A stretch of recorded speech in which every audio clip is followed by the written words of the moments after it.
ఈరోజు మా రూమ్లో వంట చేయడానికి కూరగాయలు ఏమీ లేక కూరగాయల మార్కెట్కి వచ్చాము.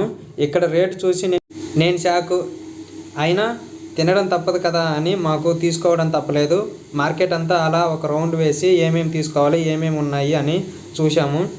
ఆలోచించి ఇక ఫ్రెండ్స్ అందరం కలిసి ఎవరికి ఏమేమి అంటే ఇష్టమో మాట్లాడుకొని ఇక అందరం తినేవి తీసుకొని రూమ్కు బయలుదేరాము. మధ్యలో పెద్ద టాస్కే మొదలైంది. కూరగాయలు అయితే తీసుకున్నాం కానీ వంట నువ్వు చెయ్యి అని ఒకరి మీద ఒకరు చెప్పుకుంటున్నారు. అలా దారి పొడవునా చర్చలు జరుపుకొని రోజుకొకరు అని చెప్పి ఫైనల్గా ఒక డెసిషన్కి అయితే వచ్చేసారు. అలా సరదాగా మాట్లాడుకుంటూ రూమ్కి వచ్చేసాం. ఇంతకీ మేము ఏమేమి కూరగాయలు తీసుకొచ్చామో ఈ వీడియోలో అయితే చూశారు కదా. మీలో కూడా ఇలాంటి ఫ్రెండ్స్ ఉన్నారా? ఉంటే కామెంట్ చేయండి. ఓకే ఫ్రెండ్స్, నా వీడియోస్ నచ్చినట్టయితే లైక్ చేయండి, ఫ్రెండ్స్కి షేర్ చేయండి. అలాగే మరెన్నో వీడియోస్ కోసం నా ఛానల్ని సబ్స్క్రైబ్ చేసుకోండి. Okay friends, bye.